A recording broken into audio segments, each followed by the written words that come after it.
Welcome to this explainer. So, you know that feeling when you look down at your doorstep and see that incredibly familiar brown shipping box sitting there? Well, have you ever stopped to think about just how much money that little cardboard box actually represents?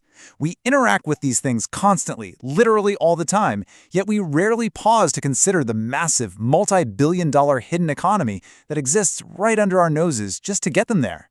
Okay, we're going to dive right into this. Let's unpack the absolutely fascinating business behind the everyday shipping box.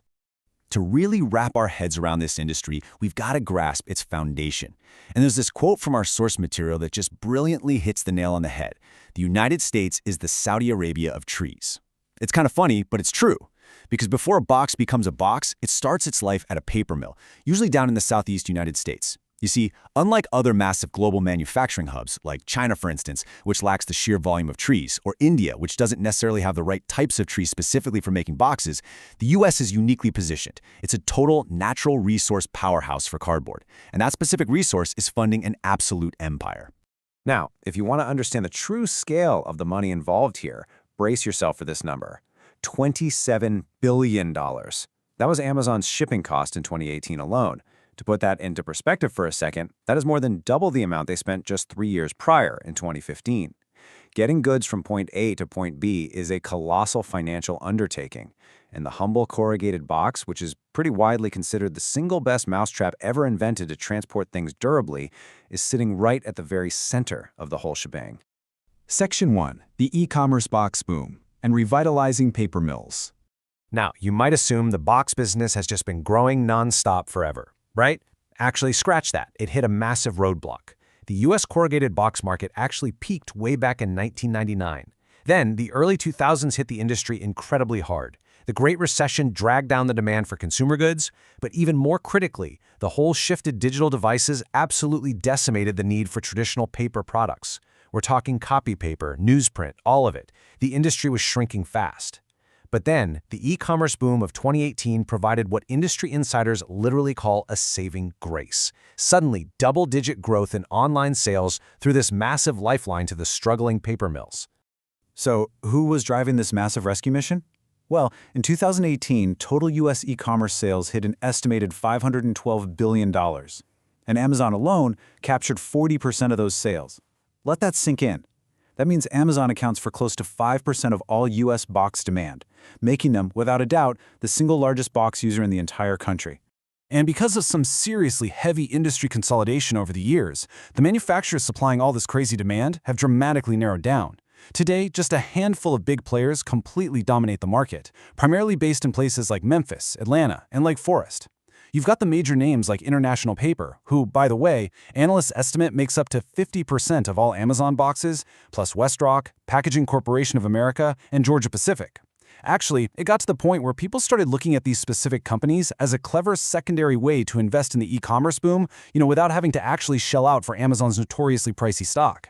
But, as we'll see, this incredible growth definitely wasn't without its growing pains. Section 2. The over-packaging problem and customer backlash. I mean, we've all experienced this, right? The backlash was very, very real. Disgruntled customers were getting absolutely sick of ordering a tiny, golf ball-sized product, or, a single toothbrush, and having it arrive on their doorstep in 3 giant, super-sized boxes completely stuffed with excess material. People were looking at their porches asking, what on earth is this? With e-commerce packaging suddenly under major fire from the public, Amazon realized they had to completely rethink their entire shipping strategy. So the crucial takeaway here is exactly how they reacted. They introduced what they called the frustration-free packaging program. First off, they wanted vendors to ship products that were roughly the size of a blender or larger in their own right-sized, ready-to-ship boxes. That way, Amazon wouldn't even have to touch them. Second, those materials had to be 100% recyclable.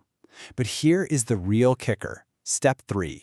Starting in August of 2019, Amazon began charging vendors a $1.99 penalty for every single product shipped that Amazon had to manually rebox.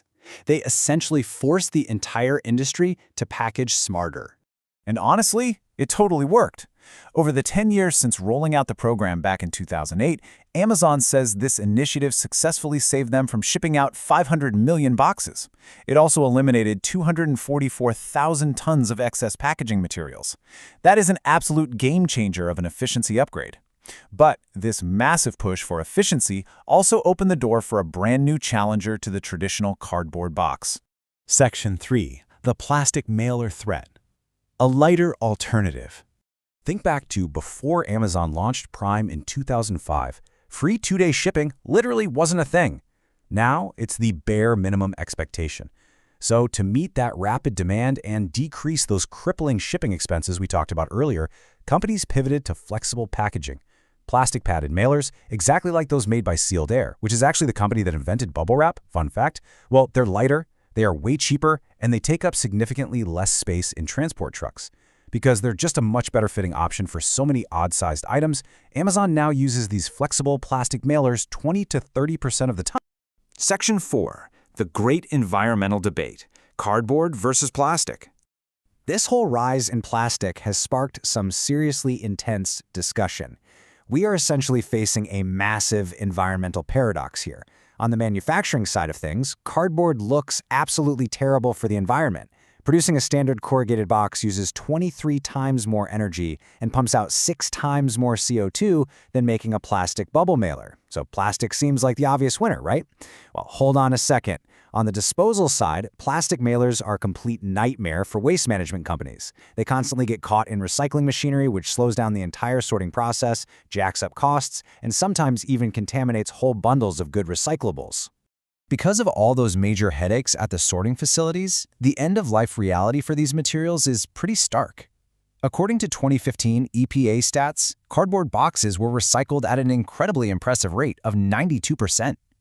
Meanwhile, plastic bags, sacks, and wraps, they were recycled at a truly dismal 13%. Environmentalists are quick to point out that in practice, plastic mailers fail mainly because they generally aren't accepted in standard municipal curbside bins. Consumers actually have to do the extra work of driving them to specific store drop-offs. And let's be real, most people simply aren't going to do that.